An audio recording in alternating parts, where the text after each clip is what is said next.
हे महादेव, इस जगत बाबा, इस जीवन बाबा, न कोई कार्य कठिन है, न ही कोई कार्य असंभव है भैया। सारे कार्य सरल और संभव हो जाते हैं बाबा, अगर आपकी कृपा हो जाए तो। सबके जीवन में सुख और दुख दोनों रहता है। भगवान की यह बनाई हुई संसार में अगर अमीरों के लिए भगवान ने बादाम बनाया है तो गरीबों के लिए मूंगफली भी बनाया है। कोई जरूरी नहीं है कि जो बहुत अमीर है वही सुखी है और जो गरीब है उसके पास सुख नहीं है। दुख बहुत बड़े बड़े धन्ना सेठों के पास भी रहता है और सुख हर जगह व्याप्त है। एक बार की बात है कि महाराज दशरथ जब अपने जीवन को पीछे मुड़ करके देखे कि हमारा राजपाट तो इतना बड़ा है लेकिन हमारी कोई संतान नहीं, अब हमारे बाद हमारे इस राजपाट को कौन संभालेगा। हमारे दादा परदादा पिताजी ने हमको यह अवध का साम्राज्य प्रदान किया, लेकिन मेरे बाद इस अवध के साम्राज्य को संभालने वाला कोई नहीं है। तो बड़े दुखी हुए और जब भी हम कभी दुखी हो, हमारे दुख का एक बहुत बड़ा कारण है कि हम सब में ज्यादातर लोग, हम लोग किसी को अपना गुरु नहीं बनाते। अगर हम लोग अपना गुरु किसी को बना ले तो गुरु वो साक्षात भगवान शंकर के स्वरूप है, हनुमान जी के स्वरूप होते हैं, जो हमारे जीवन की परेशानियों को, आधी परेशानियों को तो गुरु जी के चरणों में जाते ही दूर हो जाती है। दशरथ महाराज जो इतने प्रतापी राजा थे कि जब वो कभी देवराज इंद्र से मिलने जाते थे तो इंद्रदेव अपनी आधी गद्दी दशरथ जी के लिए छोड़ दिया करते थे। तो दशरथ जी जब दुखी हुए तो कहां जाएंगे? तो दशरथ जी महाराज अपने गुरुजी के पास जाते हैं और दशरथ जी महाराज के गुरुजी स्वामी महर्षि वशिष्ठ जी महाराज जब वहां गए, एक बार भूपति मन माही, भय गलानी मोरे सुत नाही, गुरुगृह गयाऊं तुरत मही पाला, चरण लागी करि विनय विशाला, निज दुख सुख सब गुरहि सुनायऊं, कहि वशिष्ठ बहुविधि समुझायऊं। श्री रामचरितमानस का पाठ, हम सब लोग के घर में रामचरितमानस की पुस्तक है कि नहीं है? ऐसा कोई जिनके पास श्री रामचरितमानस न हो? अगर न हो तो मेरा उनसे आग्रह है कि वो श्री रामचरितमानस की एक पुस्तक, इनको पुस्तक कहना नहीं चाहिए क्योंकि यह साक्षात भगवान शंकर के स्वरूप है। अपने घर में श्री रामचरितमानस को जरूर रखिए, पढ़िए ना पढ़िए वो बात की बात है, लेकिन जितने भी हिंदू लोग हैं जो भगवान श्री रामचंद्र जी को मानने वाले हैं, वो अनपढ़ हो पढ़े लिखे हो, जो जिस स्वरूप में है, जैसे हम अपने घर में दिया रखते हैं, जलाते हैं, ट्यूबलाइट रखते हैं, बल्ब रखते हैं, उसी तरह से श्री रामचरितमानस जरूर अपने घर में रखें। श्री रामचरितमानस अगर आप अपने घर में रखेंगे और कुछ नहीं करेंगे, एक अगरबत्ती रोज दिखा देंगे, तो उस श्री रामचरितमानस का प्रभाव ही ऐसा होगा कि घर में जितनी भी संतानें हैं वह बहुत ही अच्छे मार्ग पे जाना शुरू कर देंगे। और अगर यह बच्चे अच्छे मार्ग पे जाने लग जाए तो हम सबका दुख तो अपने आप दूर होना शुरू हो जाएगा। तो वशिष्ठ जी के पास जब महाराज दशरथ गए और वशिष्ठ जी से, अपने गुरुदेव से पहले अपना सुख सुनाया कि हे महाराज, हे गुरुदेव, आपके आशीर्वाद से हम बड़े सुखी हैं, हमारा बैंक बैलेंस एकदम बढ़िया है, प्रजा हमारी एकदम खुश है, निरोग है, सब कुछ है, खेती किसानी बहुत बढ़िया चल रही है, अपने समय पे वर्षा हो रही है। लेकिन हे गुरुदेव, दुख यह है कि हमारा कोई पुत्र नहीं है, हमारे बाद इस अवध के साम्राज्य को कौन संभालेगा? गुरुदेव वशिष्ठ कुछ क्षण ध्यान लगाते हैं और आंख खोलते हैं तो महाराज दशरथ से कहते हैं कि हे महाराज, परेशान न रखिए, धरा हो धीर होई है सुतचारी। भगवान जब देते हैं तो छप्पड़ फाड़ के देते हैं। सबने सुना है कि नहीं सुना है? तो आपको एक नहीं 4 पुत्र होंगे। आप एक पुत्र के लिए परेशान हैं, आपके 4 पुत्र होने हैं। जीवन में अगर सब कुछ है और अगर संतान न हो तो हम सबके जीवन में कष्ट आ जाता है। संतान ना हो तो ये पृथ्वी कैसे आगे बढ़े, इसलिए संतान बहुत आवश्यकता है। और संतान हो भी जाए और गुड़ी ना हो तो कष्ट और बढ़ जाता है। इसलिए संतान हो और ऐसी संतान हो, गुड़ी संतान हो जो हमारे साथ साथ समाज का भी कल्याण करे। समझ लीजिए कि आपके जीवन की सबसे बड़ी जमा पूंजी वही। तो आपके एक नहीं 4 पुत्र होने हैं। और चारों पुत्र कैसे होंगे? त्रिभुवन विदित भगत भयहारी। तीनों लोकों में उनकी समानता का कोई नहीं रहेगा, तीनों लोक में उनका नाम होगा। और भगत भयहारी, ऐसा नहीं है कि नाम सिर्फ नाम वाले का होता है, एक से एक बदमाश लोगों का भी नाम होता है कि नहीं होता है। लेकिन आपके पुत्र ऐसे होंगे कि बहुत ही अच्छाई में नाम होगा। और भगत भयहारी, अपने भक्तों के कष्ट को दूर करने वाले होंगे। महाराज दशरथ बड़े प्रसन्न हुए कि आए थे हम एक पुत्र के लिए और गुरुदेव हमारे कह रहे हैं कि 4 पुत्र होंगे। अब गुरुदेव कह रहे हैं तो अगर हमारी किस्मत में नहीं भी लिखा होगा तो भी हो जाएगा। ऐसा गुरु पे भरोसा, ऐसा गुरु पे भरोसा। गुरुदेव के हवाले अपने दुख को कर दिया और चले आए। अब गुरुदेव वशिष्ठ सोच रहे हैं कि कह तो दिए हैं लेकिन अब करें कैसा करें। तो गुरुदेव वशिष्ठ उस समय एक ऋषि थे, महर्षि श्रृंगी। श्रृंगी ऋषि भगवान शंकर के बड़े भारी भक्त थे। और श्रृंगी ऋषि इतने बड़े भक्त थे कि आज भी जब हम भगवान शंकर का अभिषेक करते हैं तो जो हाथ में पकड़ते हैं जिससे दूध निकलता है उसको क्या कहते हैं? श्रृंगी। शिव जी का कोई भी अभिषेक बिना श्रृंगी के नाम के होते नहीं। वह भगवान शंकर के इतने बड़े भक्त हैं। अच्छा, भगवान शंकर इतने बड़े देवता हैं, महादेव हैं, इतने निराले हैं कि जो कोई भी उनसे लिपट जाए, छू जाए, उनके नाम से जुड़ जाए, वह भी पूजनीय हो जाता है। रास्ते में चलते रहिए, एक कहीं रुद्राक्ष गिरा दिख जाए तो रुद्राक्ष का नाम बाद में आएगा, मन में आएगा शंकर जी आ गए। आ गए कि नहीं आ गए? यहां तक कि कहीं रास्ते में कोई सांप मिल जाए तो हम लोग पहले क्या कहते हैं? भोले बाबा आ गए। यह शंकर जी की विशेषता है। शंकर जी से लिपट जाइए। किसी की मृत्यु होती है, दाह संस्कार में हम जाते हैं तो बाहर से ही नहा के आते हैं, लेकिन वही चिता की भस्म अगर शंकर जी पे लिपट जाए और एक चुटका आप अपने माथे में लगा दीजिए तो लगता है सारा रोग दुख दूर हो गया। तो शंकर जी ऐसी कृपा है कि जो कोई भी उनसे लिपटा, आड़ा हो, तिरछा हो, टेढ़ा हो, गुड़ी हो, अवगुड़ी हो, सब पूजनीय हो जाता है। टेढ़ा चंद्रमा भी जो टेढ़ा है उसको भी लोग दिया दिखा करके पूजा करते हैं क्योंकि शंकर जी से लिपट गया है। तो श्रृंगी ऋषि भगवान शंकर के बहुत भारी भक्त थे। ऋषि वशिष्ठ उनको बुलाते हैं और शुभ पुत्र कामेष्टि यज्ञ कराते हैं। एक ऐसा भारी यज्ञ जिसमें यजमान की इच्छा है पुत्र प्राप्त करने की तो वह पुत्र प्राप्त होता है। यह कथा हम आपको इसलिए सुना रहे हैं कि इस कथा के कारण ही हम सब लोग यहां पे इकट्ठे हुए। तो यजमान है दशरथ जी, आचार्य है श्रृंगी ऋषि और देख रेख करने वाले हमारे वशिष्ठ महर्षि हैं। और शुरू हो गया है पुत्र कामेष्टि यज्ञ। और पुत्र कामेष्टि जो यज्ञ हो रहा है, इतने बड़े बड़े ऋषि गुणी होने के बाद भी हो कैसे रहा है? भगत सहित मुनि आहुति दीने। मुनि आहुति जो दिला रहे हैं, ज्ञानी होने के बाद भी भक्ति के साथ आहुति दिला रहे हैं। ज्ञान का चरम ही भक्ति होता है। और बहुत बड़े ज्ञानी हो जाइए और भक्ति नहीं है तो वह ज्ञान किसी काम का नहीं है। तो महर्षि वशिष्ठ जो आहुति दिला रहे हैं वो भक्ति के साथ आहुति दिला रहे हैं। और जब भक्ति के साथ आहुति दिलाए तो पुत्र कामेष्टि यज्ञ के ही दौरान पूरी भीड़ मची हुई है कि आज अनूठा यज्ञ हो रहा है। ऐसा यज्ञ न पहले कभी देखा गया न सुना गया। और जब यज्ञ हो रहा है उसी यज्ञ के बीच में ही सबने अपनी आंखों से देखा, प्रगटे अग्नि चारु कर लीने।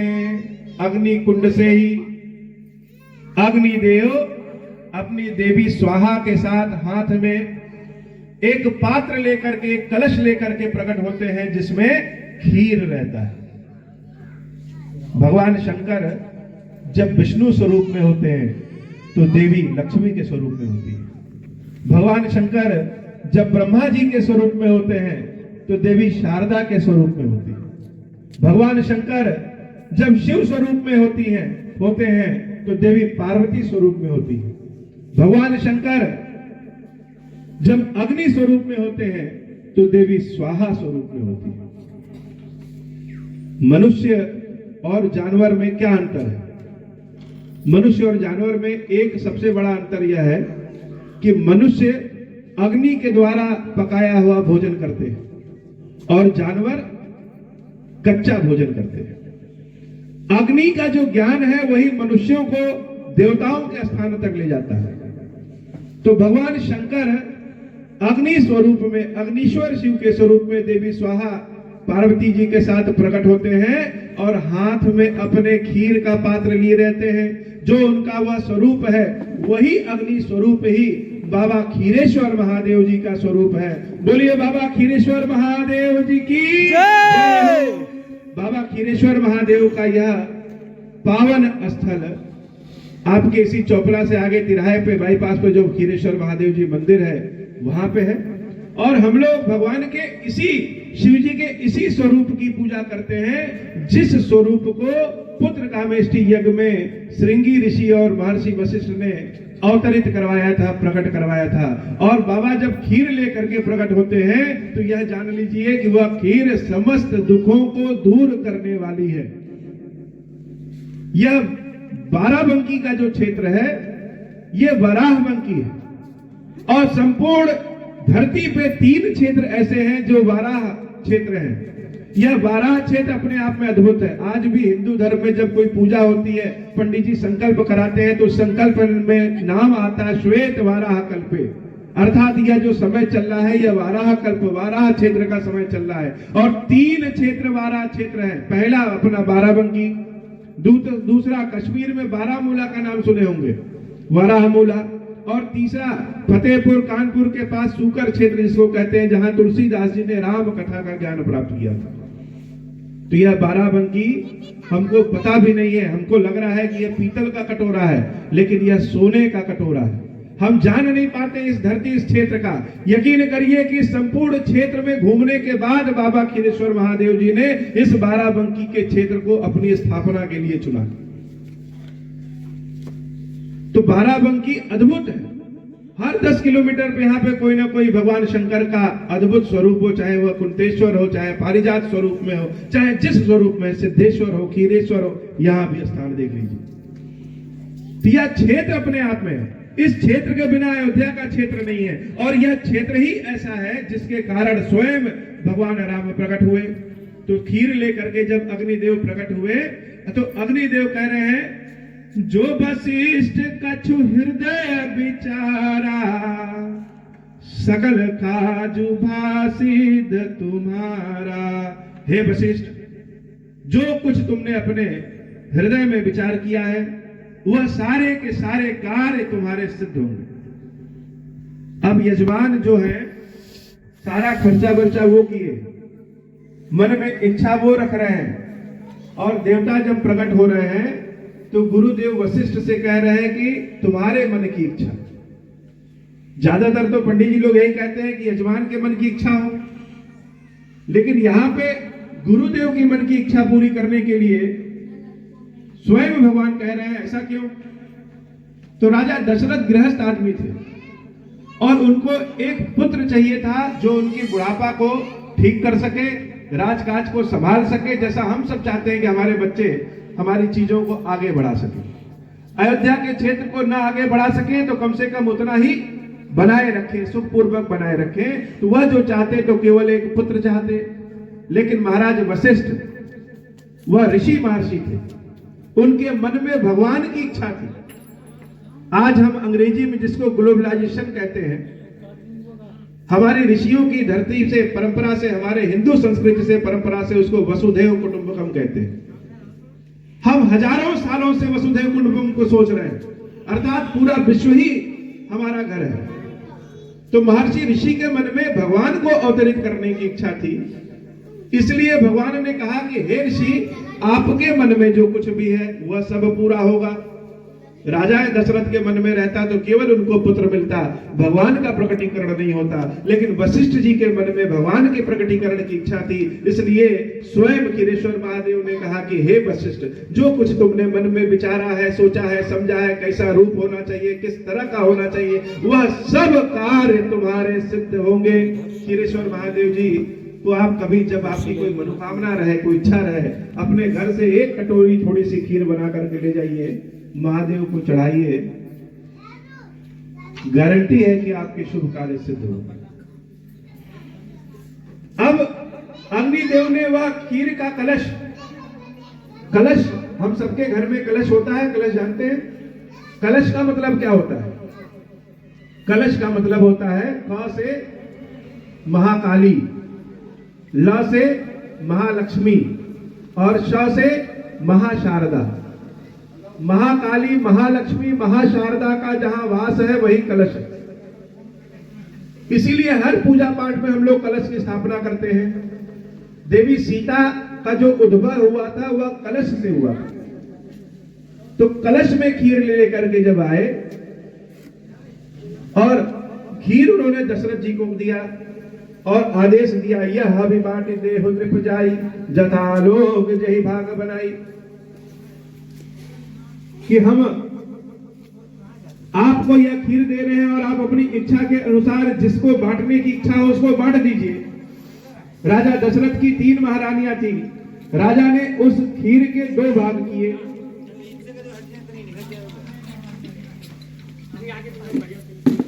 रास्ता छोड़ दीजिए, निकल जाइए। हेलो, हाँ जी।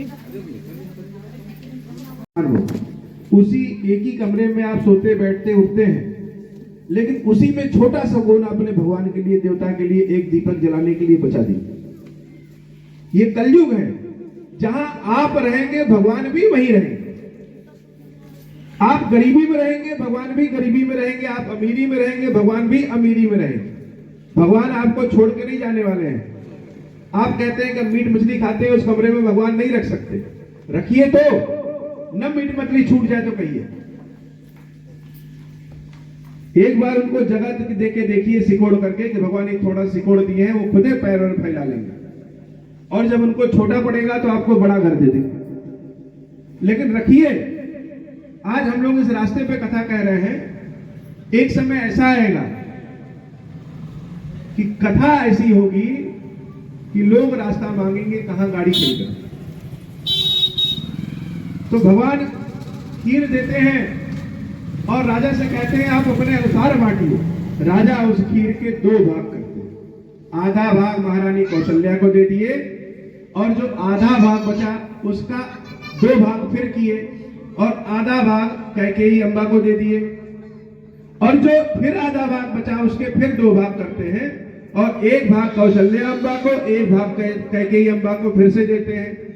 वो दोनों भाग कैकेयी अम्बा और कौशल्या अम्बा महारानी सुमित्रा को वह भाग दे देती है। तो देवी कौशल्या के 1 पुत्र श्री रामचंद्र जी, माता कैकेयी के 1 पुत्र भरत जी और माता सुमित्रा के 2 पुत्र लखन जी और शत्रुघ्न जी प्रकट होते। जब खीर बांट रहे थे उसी समय एक चिड़िया ऊपर से देखी, बाज की खीर बट रहा है, कुछ देखने में बहुत अच्छा है, तो उसने झपट्टा मार दिया उस खीर को और झपट्टा मार करके अपने चोंच में लेकर के उड़ गए। महाराज दशरथ के सैनिक खदेड़ने के लिए, पकड़ने के लिए पकड़े, लेकिन बाज जो है झपट्टा मार करके तब तक उड़ चुका। और उड़ते उड़ते उड़ते उड़ते बहुत दूर जब चला गया तो देख रहा है कि एक पर्वत पर कोई देवी बहुत ही तपस्या में लीन है। अभी वो ऐसा देख ही रहा था, तब तक उनके मुंह से, बाज के मुंह से खीर मुंह से नीचे गिर गई। जब नीचे गिर गया तो बहुत तेज हवा चली और वह हवा के माध्यम से वह खीर जो देवी तपस्या कर रही थी उनके कान में जाकर के गिर गया। कान में जब गिरा खीर तो कान से उनके गर्भ में पहुंचा। तो जिस खीर से राम जी प्रकट हुए थे उसी खीर से जो देवी तपस्या कर रही थी उनका नाम था माता अंजना। और हम कहते हैं शंकर सुवन केसरी नंदन, शंकर जी के जो अंश हैं और माता अंजना के जो पति केसरी और पवन पुत्र, तीन नाम किसको कहते हैं? श्री हनुमान जी महाराज जी को। तो उसी देवी अंजना के गर्भ से वही खीर खा करके हनुमान जी महाराज का प्रकटीकरण होता है। तो स्वामी भगवान राम और सेवक हनुमान दोनों एक ही स्वरूप से बने हुए हैं। जिस चीज से राम बने हैं उसी चीज से हनुमान बने। शंकर जी ही हनुमान जी महाराज के स्वरूप में है। पवन देवता हवा चली उसके माध्यम से खीर कान में पड़ता है, इसलिए हनुमान जी महाराज को हम लोग पवन पुत्र कहते हैं। माता अंजना के पति का नाम केसरी था, इसलिए केसरी नंदन कहते हैं। तो हनुमान जी ही स्वयं शंकर जी स्वरूप में। बोले श्री हनुमान जी महाराज जी की सदा ही जय हो। बिना हनुमान जी के राम जी की कोई कथा नहीं है।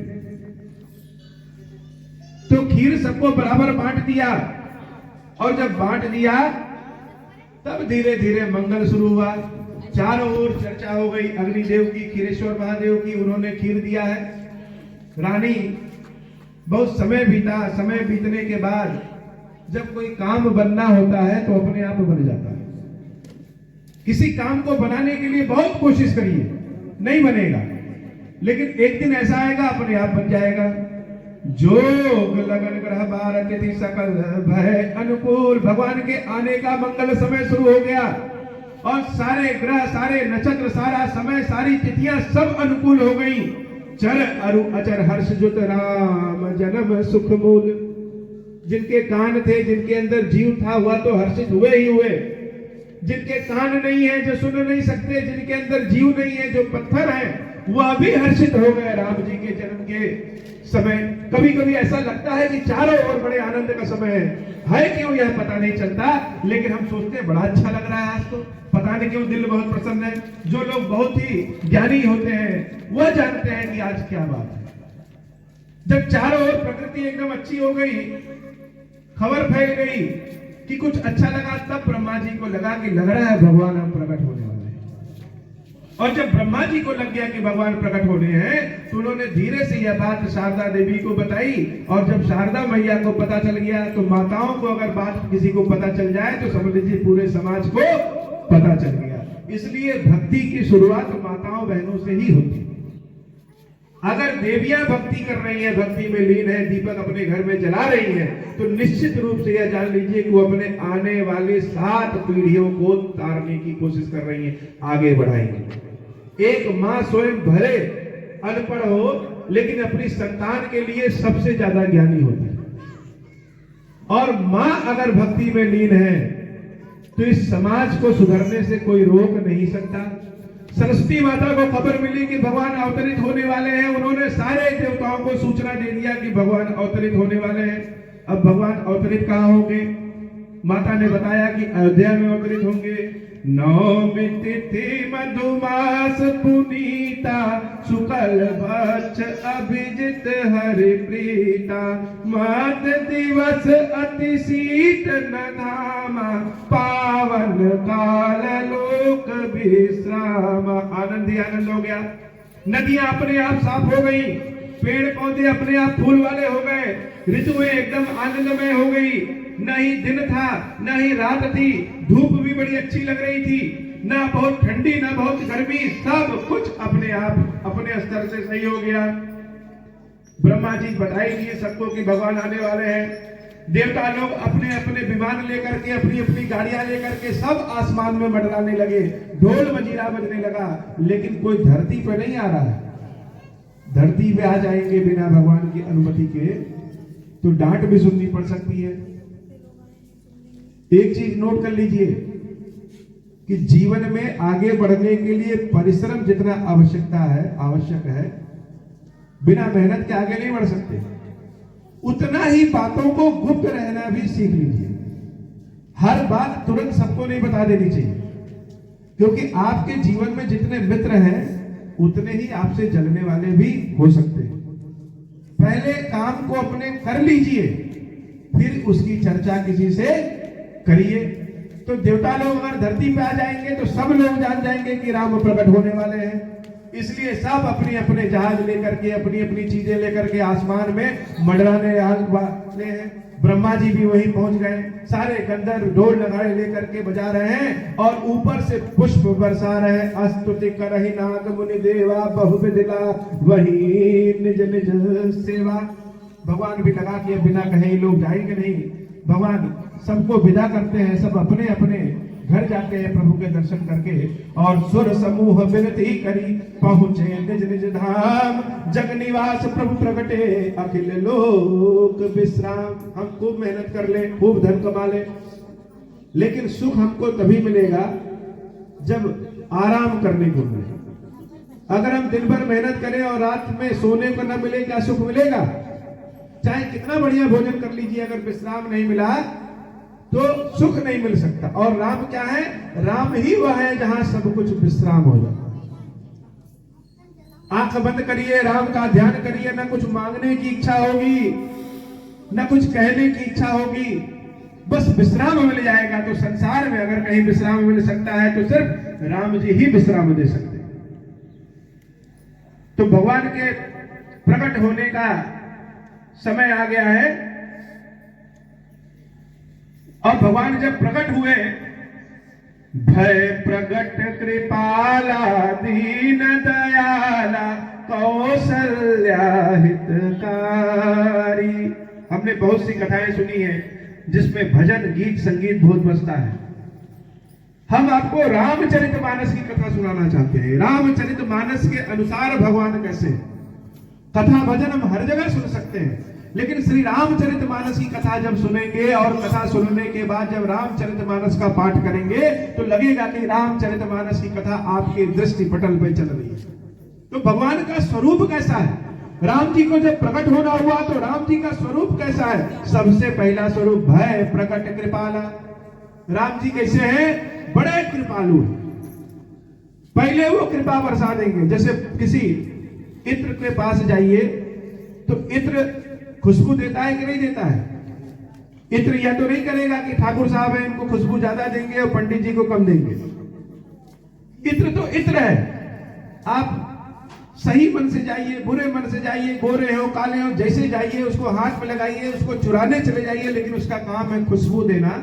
वैसे ही भगवान का काम है सबके ऊपर अपनी कृपा बरसाना।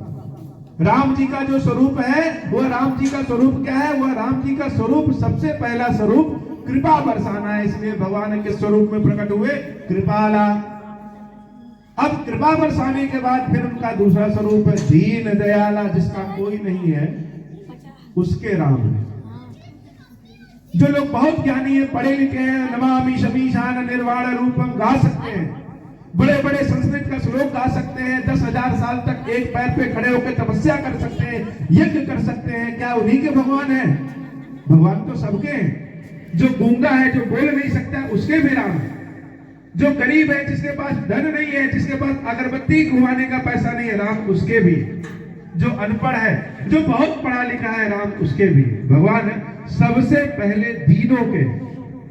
आप अपने आप को राम के हवाले कर लीजिए, भगवान शंकर को समर्पित कर दीजिए कि हे प्रभु, आपके अलावा संसार में मेरा कोई नहीं।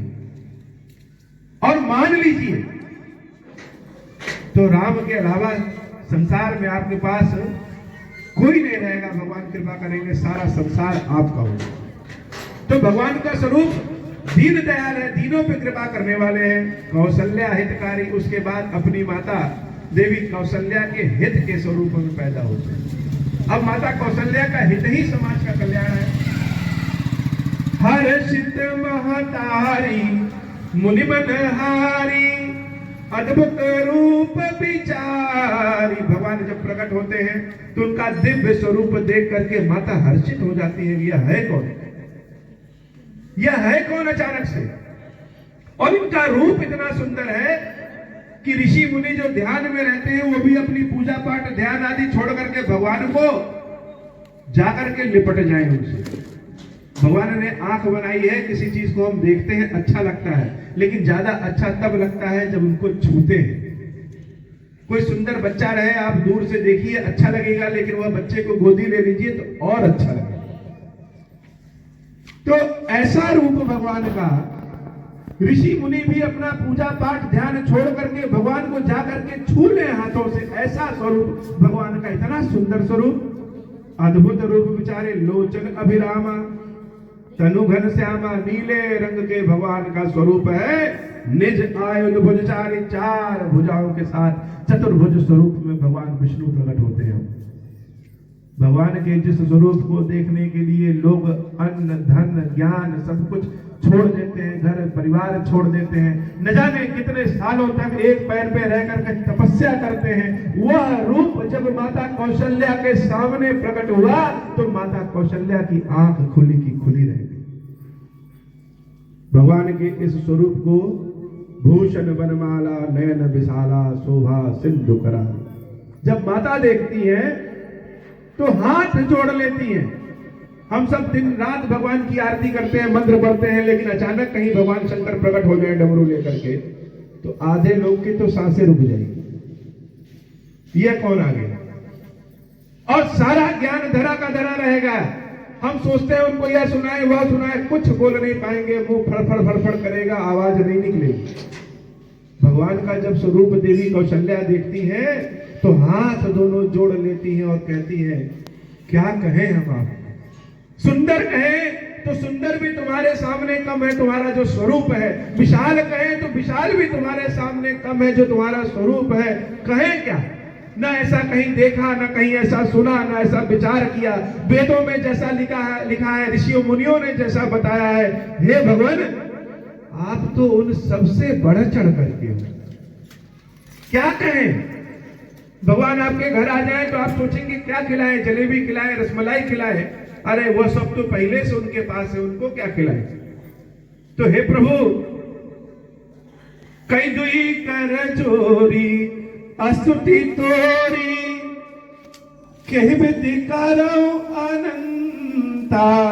तो मेरे पास कुछ है नहीं प्रभु, अब आप ही बता दीजिए कि आपकी सेवा पूजा स्तुति कैसे करें, आपको क्या कहें, कौन है आप, क्या कहें। माया गुण ज्ञानातीत अमाना, वेद पुराण भनंता। सारे वेद पुराण को देख लिए, कहीं भी ऐसा स्वरूप नहीं लिखा है भगवान का, ऐसा सुंदर स्वरूप। करुणा सुख सागर सब गुण आगर, जहि गावहि श्रुति संता। सुमम हित लागी जन अनुरागी, भयो प्रकट श्री कंता। मेरे सुख के लिए, मुझे दर्शन देने के लिए आप प्रकट किस लिए हुए, कैसे प्रकट हो गए। ब्रह्मांड निकाया निर्मित माया, रोम रोम प्रतिवेद कहे। ममोर बासी ममोर सोबासी, यह उपहासी सुनत थीर मति थिर न रहे। भगवान से कहती है कि हे प्रभु आप मेरे पुत्र होकर के आइएगा, लेकिन जब पुत्र होकर के आइएगा तो हम कभी यह ना भूलें कि आप भगवान हैं। पता चले कि 4 डंडा मार दिए और आप भगवान निकल गए, इस बात का हमें हमेशा ध्यान रहे भगवान है। इसलिए हम यह स्वरूप का दर्शन देने आए हैं। तो माता जो आपने मांगा था हमने वही दिया है। कही कथा सुहाई मातु बुझाई, जहि प्रकार सुत प्रेम लहे। माता हाथ जोड़ करके कहती है कि प्रभु जो कहा था उस समय कहा था, लेकिन अभी हमको बालक स्वरूप में दर्शन दीजिए। भगवान के जिस चतुर्भुज स्वरूप का दर्शन के लिए लोग पापड़ बेलते हैं, भगवान स्वयं उस स्वरूप में आए हैं। तो मैया कह रही है कि आपको बच्चे के स्वरूप में दर्शन दीजिए। क्यों? क्योंकि माता के लिए बच्चे के समान सुख संसार में और कुछ नहीं होता। अपने संतान को गोद में लेना, उसको खिलाना, उसको दुलारना जैसा प्रेम, जैसा सुख और अन्यत्र कहीं नहीं। इसलिए अपनी संतानों को, कलयुग भले आ गया है लेकिन अपनी संतानों को निस्वार्थ प्रेम करें। तो हे प्रभु माता पुनि बोली सुमति डोली, सजहु तात यह रूपा, यह अपना रूप हटाइए और बालक स्वरूप में दर्शन दीजिए। की जय शिशु लीला अति प्रिय शीला, यह सुख परम अनुपा। हम किसी के रोने की आवाज सुनते हैं तो अच्छा नहीं लगता है, लेकिन जब कोई संतान जन्म लेती है उसके रोने की आवाज आती है कान में तो बड़ा आनंद आता है कि नहीं आता है? और कभी रोने की आवाज ना आए, लेकिन जब बच्चा कोई पैदा होता है और उसके रोने की आवाज आती है तो बहुत बढ़िया लगता है। कोई बच्चा पैदा होकर ना रोए तो डॉक्टर लोग मार मार के रुलाते हैं कि रो क्यों नहीं रहा। तो भगवान स्वयं जो संसार को चलाते हैं वह माता कौशल्या के आदेश से, प्रार्थना से बालक स्वरूप में जब आते हैं और जब रोना शुरू करते हैं तो जहां जहां तक उनके रोने की आवाज जाती है वहां वहां जैसे लगे कि लोग कान पकड़ के बैठ गए। इतना मधुर ध्वनि एक बार कान में आ जाए तो बाहर न निकले, इसलिए बंद कर लिए। इतना सुंदर स्वरूप। सुनी बचन सुजाना रोदन ठाना, होई बालक सुर भूपा। इतना सुंदर स्वरूप, अभी आवाज ही इतना सुंदर है, सुन करके सारे दुख दूर हो गए। बाबा कहते हैं, हे देवी, भगवान के इस चरित्र को जो गाता है या सुनता है उसके जीवन से दुख अपने आप दूर होने लगता है। जब कभी दुखी मुद्रा में बैठी है, समझ में नहीं आ रहा है कि क्या करें, दुख कैसे हटेगा, श्री रामचरितमानस खोल करके भय प्रकट कृपाला पढ़ लीजिए, ताली बजा बजा करके पढ़िए। भगवान की स्तुति राग से नहीं होती है, अनुराग से होती है। राग किसी के पास हो चाहे ना हो, लेकिन भगवान ने अनुराग सबको दिया है, प्रेम सबको दिया है। मीराबाई का नाम सबने सुना होगा। जब मीराबाई कहीं जाती थी तो लोग पूछते थे किससे मिलके आ रही है, क्यों इतना हंस रही हो? चलते चलते वो हंसने लगती। सबको बताते बताते थक गई कि हम तो मोहन से मिलके आ रहे हैं। कान्हा का ध्यान मन में आया तो हंस रहे। लोग माने न, कहे पगला गई है मीरा। तो एक बार जब कृष्ण आए सामने तो मीरा देवी हाथ जोड़ करके अपने कृष्ण से प्रार्थना करती है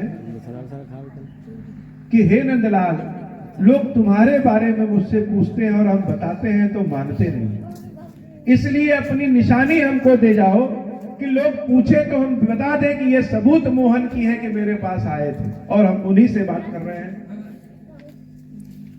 तो मीरा देवी का सबूत क्या है?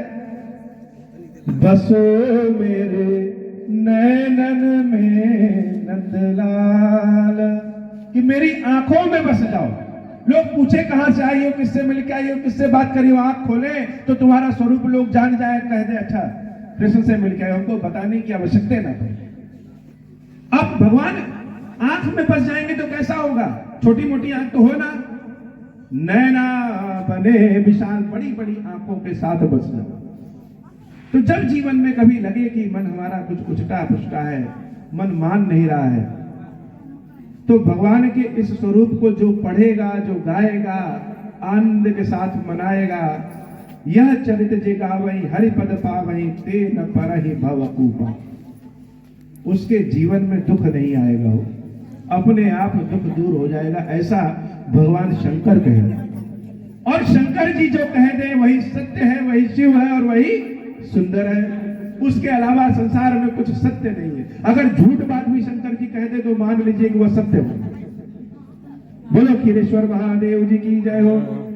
विप्र धेनु सुर संत हित लीन मनुज अवतार, निज इच्छा निर्मित तनु माया गुण गोपाल। भगवान प्रकट होते हैं, अपनी इच्छा से प्रकट होते हैं, गायों की भलाई के लिए, देवताओं के हित के लिए, सज्जनों के हित के लिए, भक्तों को दर्शन देने के लिए अपनी इच्छा से मनुष्य स्वरूप में अवतार लेते हैं। और भगवान का शरीर रंग कैसा है? नीले रंग का है। तो नीले रंग का शरीर क्यों है?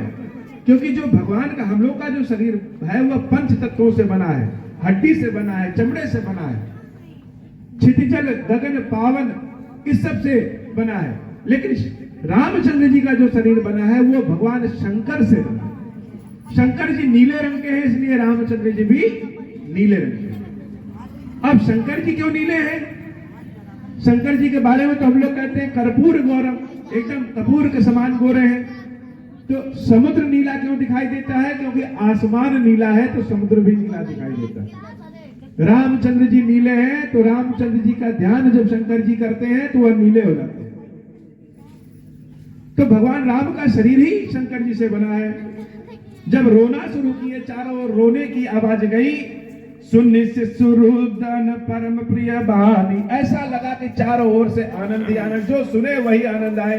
अब लोग सोचे कि यह भगवान आ गए, अवतरित हुए, दशरथ जी का पुत्र हुआ है, यह खबर सुनाए।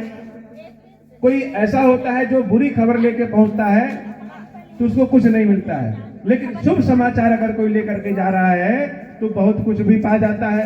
महाराज दशरथ के पास यह समाचार लेकर के कोई जाए, जो पहले पहुंचेगा वह बहुत आशीर्वाद, बहुत धन संपत्ति पाएगा।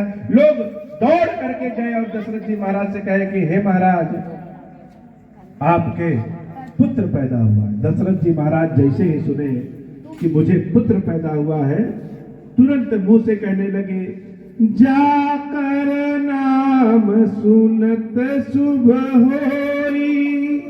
जिसका नाम सुनते ही शुभ हो गया, जिसका नाम सुन रहे हैं कि पुत्र पैदा हुआ, मेरे सारे दुख दूर हो गए, जिसका रोदन सुन के, जिसका रोना सुन करके अयोध्या की गलियां भी हर्षित हो गई, इतनी सुंदर जलवायु हो गई, हवा बढ़िया हो गई, निर्मल पावन या सरजू हो गई, जिसके नाम सुनने से ऐसा हो गया, मोरे गृह आवा प्रभु सोई, वही भगवान मेरे घर पे बालक स्वरूप में पैदा हो गए हैं। और परमानंद स्वरूप में महाराज दशरथ अपने कानों को पकड़ करके धम्म से पृथ्वी पे बैठ जाते हैं। अचानक से भारी खुशी किसी को मिल जाए तो रोने लगता है कि नहीं रोने लगता है?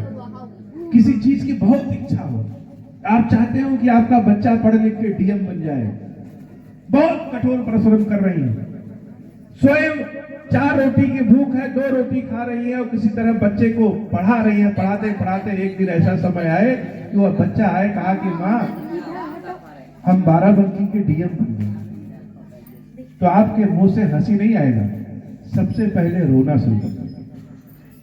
तो महाराज दशरथ जब यह सुने कि पुत्र पैदा हुआ है और वह इतना कल्याणकारी पुत्र है कि जहां उसके रोने की आवाज जा रही है वहीं के लोग खुश हो जा रहे हैं, सुखी हो जा रहे हैं, हमारे राज्य का यह संचालन करेगा। तो उन्होंने कहा स्वयं भगवान आकर के प्रकट हो गए हैं, तो क्या करें?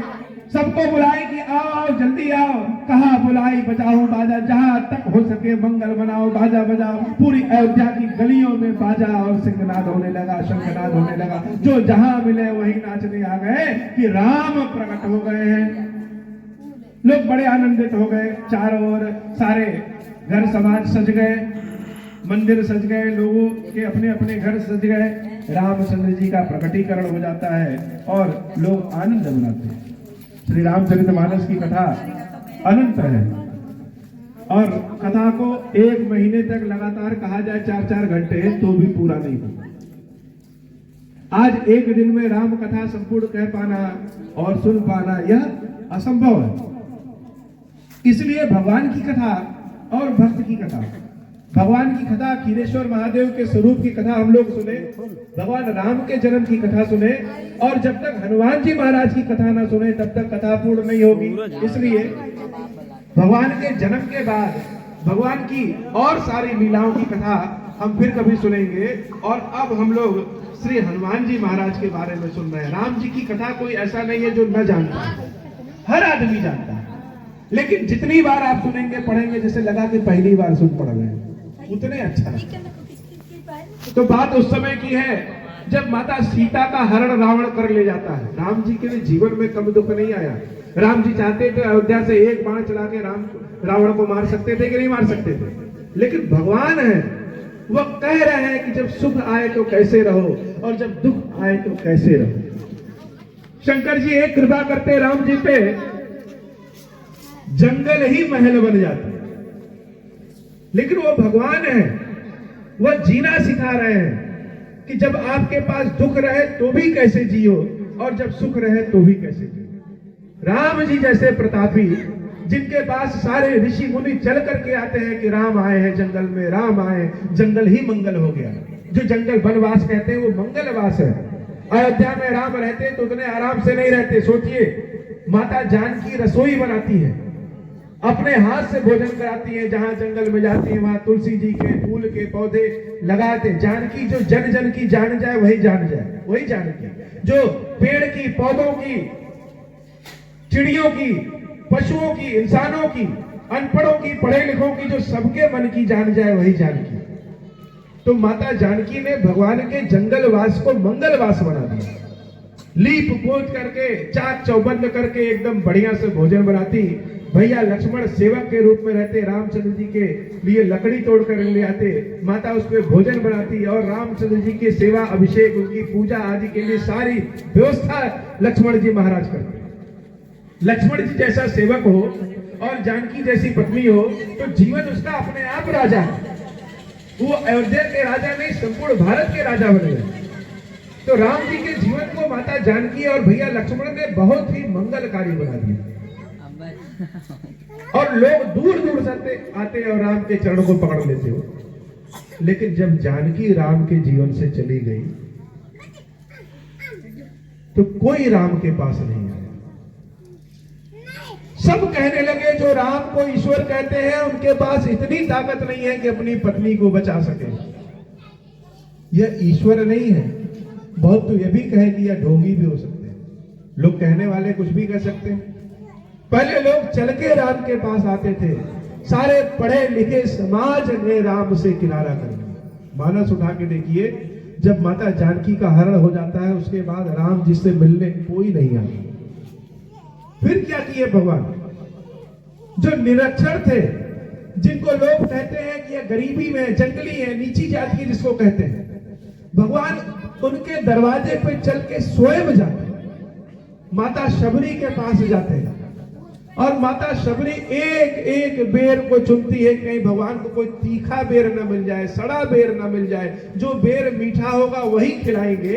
अपने घर को रोज बहारती पुकारती। जब राम का जन्म नहीं हुआ था तब से शबरी अम्बा राम जी का इंतजार कर रही है। क्यों? क्योंकि गुरु ने कहा था कि शबरी राम आएंगे तुम्हारे पास। गुरु का प्रताप ऐसा है। तो शबरी रोज अपने घर को झाड़ती फुआरती। लोगों के कुटिया चंदन की लकड़ी से बनी रहती, लेकिन शबरी का जो बंगला था वह झाड़ झंखाड़ से बना रहता और शबरी रोज अपने घर को झाड़ती। एक एक फूल पौधों को देख के सूंघ के रखती, खुशबू है कि नहीं है। कहीं ऐसा ना हो कि मेरे राम आ जाए और उनको हम बिना खुशबू वाले फूल दे दें। जब राम जी के पास कोई नहीं आया तो राम जी उन जंगलियों से, जिनको लोगों ने समाज से बाहर किया था, उनके पास राम जाते हैं और सब राम की सेवा। न मंत्र है न तंत्र है, भगवान शंकर की सेवा करना रामचंद्र जी ने सिखाया। अब जंगल में गुलाब का फूल तो मिलेगा नहीं, जंगल में पेड़ पौधा घास यही मिलेगा। भगवान शंकर की सेवा कैसे की जाती है रामचंद्र जी ने बताया। जब सोचे कि जब हम जंगल से चले जाएंगे तो इन जंगलियों को प्रकाश कौन देगा, सिखाएगा पढ़ाई कौन, तो रामचंद्र जी ने हर उस जगह पे शंकर जी की स्थापना की और कहा जो तुम्हारे पास है चमड़ा है, भगवान शंकर चमड़ा पहनते हैं, उनको वही पहना दो। घास नोच करके उनको चला दो, भगवान शंकर प्रसन्न हो जाएंगे। यह शिक्षा रामचंद्र जी ने जंगलियों को दिया। तो माता शबरी के यहाँ जब जाते हैं और शबरी अम्बा से राम जैसा ज्ञानी व्यक्ति पूछता है, हे भैया कोई नहीं है हमारे पास, अब बताओ हम क्या करें। हमारी शक्ति, हमारी जानकी का हरण हो गया है। इतनी बड़ी विशाल सेना अयोध्या में है लेकिन मांग नहीं सकते क्योंकि वो राम है। वो देना जानते हैं, किसी से मांगते नहीं है। हे अम्बा बताओ क्या करें। लोग ज्ञानियों से रास्ता पूछते हैं कि इधर जाना कैसे जाए, क्या करें। भगवान राम अनपढ़ से रास्ता पूछ रहे हैं, बताओ क्या करें। शबरी अम्बा हाथ जोड़ करके खड़ी हो जाती है कि हे प्रभु आपने हमको धन्य कर दिया, हम क्या बताएं। लेकिन आपने पूछा है कि जाओ कहां, तो हम क्या बताएंगे। हम तो जंगलियों का ही पता बता सकते हैं, जो जैसा रहेगा उसी को पता बताएगा। तो आप जाइए किष्किंधा और वहां बानरों के राजा सुग्रीव से मिलिए, वो आपकी सहायता करेंगे। भेजा किसके पास? बानर के पास। आप गरीबी में जी रहे हो तो हम आपको किसी धन्ना सेठ के पास भेजेंगे और किसी कुटिया वाले के पास भेज दें कि वो गरीब पहले उसके बाद खुद एक रोटी है, आपको क्या खिलाएगा। लेकिन राम माने, वो प्रश्न नहीं किए कि शबरी तुम किसके पास भेज रही हो। राम गए, कहा गए सुग्रीव के पास। चाहते तो बाली के पास जा सकते जिसके पास अतुलित साम्राज्य था, लेकिन राम जब सुग्रीव के पास गए और जब जा रहे हैं, जेठ की दोपहरिया में है, राजकुमार जो हमेशा मखमल पे पला बड़ा है, वह पथरीली जमीन पे जब जंगल में चलना शुरू करता है तो दूर से सुग्रीव देखते हैं, है कौन। जंगल में धनुष बाण लेकर के तो कोई शिकारी ही आता है। सारे जंगली जानवर राम के आगे पीछे घूम रहे हैं। क्यों? क्योंकि भगवान इतने सुंदर लग रहे हैं, न चाहते हुए भी देख रहे हैं। हो सकता है धनुष से बाण मार दें और मर जाएं, लेकिन मरना ठीक है, राम के दर्शन तो एक बार कर ले। सुग्रीव महाराज दूर से देखते हैं, कहते हैं जाके पता लगाओ कौन है ये धनुष बाण लेकर के आ रहा, कहीं हमें मारने तो नहीं आ रहा। तो जाए कौन, जान तो अपनी सबको प्यारी है। परिवार वाला कोई व्यक्ति मर जाएगा, परिवार दुखित होगा, जिसके आगे पीछे कोई नहीं है, उसका अगर मृत्यु हो जाए कोई फर्क नहीं पड़ता। अनपढ़ व्यक्ति जो जाहिल वह जाए। कौन था सुग्रीव के जीवन में सबसे अनपढ़, उनके यहाँ जो चाय पानी करा था, कौन था? तो एक बानर ऐसा था जिसको अपना नाम भी याद नहीं। कोई जाने चाहे ना जाने, अपना नाम तो सबको पता है। एक व्यक्ति ऐसा है जिसको अपना नाम नहीं पता है, इसको भेज देते हैं। अगर वह शिकारी होगा, इसको मार भी देगा तो मरता हुआ देख हम लोग भाग जाएंगे। और अगर वह व्यक्ति हमारे से मित्रता करने आए हैं तो लेकर के मेरे पास आना। भेष बदल करके वो गए, ब्राह्मण वेश में विप्र स्वरूप में गए। श्री हनुमान जी महाराज हुआ थे जिनको अपना नाम भी याद नहीं है। जाकर के रामचंद्र जी के पास ब्राह्मण वेश में बटुक स्वरूप में जाते हैं। बटुक स्वरूप यानी त्रिपुंड लगाए बालक स्वरूप में जब प्रभु के पास पहुंचते हैं तो पूछते हैं कौन हो तुम। और जब पूछते हैं कि कौन हो तुम, आज तक किसी ने राम से पूछा नहीं कि कौन हो तुम। जो दूसरों का दुख सुनता है उससे पूछने वाला कि कौन हो तुम। भगवान उस बालक स्वरूप में शंकर भगवान को देखते हैं और रो पड़ते हैं कि हे भगवान, मैं दशरथ का पुत्र हूं, मेरे साथ मेरा भाई लक्ष्मण और मेरे साथ मेरी एक प्यारी पत्नी जिसको राक्षसों ने हरण कर लिया, मैं वो।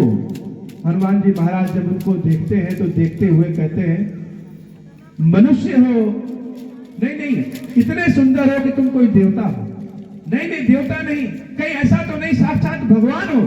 जब रामचंद्र जी अपने बारे में बताते हैं, हनुमान जी महाराज भगवान राम के चरणों को पकड़ लेते हैं और हाथ जोड़ करके कहते हैं हे प्रभु, मोर न्याऊ मैं पूछा साई, मैं तो बानर हूं, मैं माया रूप में हूं, जंगली हूं, पता नहीं है, मैं आपको पहचान नहीं पाया। आपको पूछ दिया कि कौन है आप, लेकिन हे प्रभु आप तो सर्वज्ञ हैं, सब ज्ञानी हैं, आप अपने भक्त को नहीं पहचान पाए। भक्त के सवाल पे राम जी कुछ बोलते नहीं है, भक्तों के बात पे भगवान कुछ बोलते नहीं है। आप उनके सर पे चढ़ जाइए, भगवान आपको उतारेंगे नहीं। हनुमान के प्रश्न का जवाब नहीं दे पाते हैं और हनुमान जी महाराज रामचंद्र जी के जब चरणों में पड़ जाते हैं तो उनको उठा करके हृदय से लगा लेते हैं। वो हनुमान जी महाराज अपने कंधे पे बिठा करके सुग्रीव से मित्रता कराते हैं और सुग्रीव जी महाराज को बाली का वध करके रामचंद्र जी राज दिलाते हैं। सुग्रीव जी महाराज अपनी बांधी सेना को भेजते हैं कि जाओ चारों दिशाओं में जाओ और जानकी का पता लगा के आओ। जानकी का पता लगाने के लिए सब लोग जाते हैं, सारे बानर जाते हैं और दक्षिण दिशा में जब जाते हैं तो ढूंढ के जब थक जाते हैं तो एक बानर वहां बैठ जाता है कि अब हम चल नहीं पा रहे। सारे बानर भूख प्यास से छटपटा रहे हैं, चल नहीं पा रहे। तो एक गिद्ध, बहुत भारी गिद्ध था, वो उड़ नहीं पाता था। उस गिद्ध ने देखा तो भगवान से कहा बहुत दिन से हम भूखे हैं, आज इतने सारे बानर इकट्ठे मिल गए, एक साथ भोजन करेंगे। रामचंद्र जी की वहां पे कथा होती है। जब वह बानर से कथा सुनते हैं, वह गिद्ध, उनका नाम संपाति रहता है, बड़े खुश होते हैं और कहते हैं कि मैं चल नहीं सकता, मुझे ले चलो समुद्र के जल तक, मैं अपने भाई जटायु जिसका वध हो गया है उसको तिलांजलि दूंगा और मैं तुम्हें बताऊंगा कि जानकी कहाँ है। भगवान की कृपा जब होगी तो विष ही आपके लिए अमृत हो जाएगा। भगवान ने जिसको बनाया है सबको कोई ना कोई गुण दिया है, निश्चित दिया है। जान लीजिए, अगर आपको भगवान ने भेजा है तो कोई ना कोई गुण दिया है और अवश्य दिया है। वह संपाति गिद्ध की दृष्टि रखते हैं जो बहुत दूर तक देख सकते हैं। वो बताते हैं कि यह समय जानकी लंका के अशोक वाटिका में बैठी है, मैं देखा हूं तुम नहीं, भगवान ने मुझे गिद्ध बनाया है, मैं देख सकता हूं, आप नहीं देख सकते। अब अभी तक तो पता नहीं था कि जानकी कहाँ है, अब पता चल गया कि समुद्र के उस पार जानकी है। अब नया एक समस्या से छूटेंगे तो दूसरा समस्या आ जाएगा, नया समस्या कि अब समुद्र उस पार जाए कौन। सबसे पूछा गया कौन जा सकता है। जामवंत जी महाराज सबसे पूछते हैं। कोई कह रहा है कि हम, अब सब बानर उड़ना तो कोई जानता नहीं है, सब कह रहे हैं हम चले तो जाएंगे लेकिन लौट के आने में हमारी बैटरी डिस्चार्ज हो जाएगी। कोई कह रहा है हम जाएंगे तो वहां लंका की भाषा नहीं बोल पाएंगे। सब लोगों ने जाने से मना कर दिया, सबको अपनी शक्ति का एहसास था। लेकिन एक बानर ऐसा था जो एक कोने में बैठ के राम राम राम राम राम राम कर रहा है। जामवंत जी महाराज उनके पास गए और उनके पास जाने के बाद जामवंत जी महाराज कहे, हे हनुमान क्यों चुप मार के बैठे हो, कवन सो काज कठिन जग माही, जो नहीं होई तात तुम पाए। हनुमान जी महाराज की बहुत बड़ाई करते हैं कि ऐसा संसार में कोई कार्य नहीं है जो कठिन है और जो तुम नहीं कर सकते। हनुमान जी महाराज पे कोई प्रश्न, कोई फर्क नहीं पड़ रहा हो। किसी को गाली दीजिए तो क्रोधित हो जाएगा, किसी की बहुत बड़ाई करिए तो आनंदित हो जाएगा, लेकिन भक्तों को गाली दे दीजिए तो भी कुछ नहीं करेंगे और उनको बहुत ही अच्छा कह दीजिए तो भी कुछ नहीं कहेंगे। हनुमान जी महाराज पे कोई फर्क नहीं पड़ा। लेकिन जामवंत जी महाराज भी बड़े कुशल नेतृत्व करने वाले हैं। आपको पता होना चाहिए किससे क्या काम करवाना है। आगे जो उन्होंने कहा हनुमान जी से, हनुमान जी महाराज को वह सुन करके हनुमान जी बन गए। राम काज लगी तब अवतारा। हे हनुमान, किस कारण तुम चुप मार के बैठे हो और संसार में ऐसा कोई कार्य नहीं है जो तुम्हारे लिए असंभव है। राम जी के काम के लिए ही तुम्हारा अवतार हुआ है। हनुमान जी महाराज जैसे सुने कि रामचंद्र जी के लिए मेरा अवतार हुआ है, तुरंत सुनता ही भयो पर्वताकारा। एक सेकंड में जो छोटा सा हनुमान जी थे वो बहुत पर्वत के समान बड़े हो गए और बड़े होकर के कह रहे हैं, कैसा स्वरूप दिख रहे हैं। कनक बरन तन तेज बिराजा, मानहु अपर गिरन कर राजा, सिंहनाद कर बारहि बारा, ले लहि नाघउ जल दिखारा, सहित सहाय रावण ही मारी। बताइए जामवंत जी क्या कहना चाहते हैं, क्या करें? कहिए तो संपूर्ण खानदान सहित लंका सहित रावण को उठा करके रामचंद्र जी के चरणों में पटक दे। बताइए क्या कह रहे हैं? रामचंद्र जी के काम के लिए मेरा अवतार हुआ है और यह बल स्वयं रामचंद्र जी ने ही दिया है, तो बताइए क्या करना है? जामवंत जी महाराज हाथ जोड़ लिए कि हे महाराज, बस इतने करिए कि आप जाइए और जानकी माता का पता लगा करके रामचंद्र जी को बता दीजिए। रामचंद्र जी को बस पता बताना है, इतने करना है। हनुमान जी महाराज जब सुने तो बड़े आनंदित में आ गए और जब बड़े आनंदित में आ गए तो इतनी ताकत आई। अब ताकत हनुमान जी महाराज के पास कैसे है?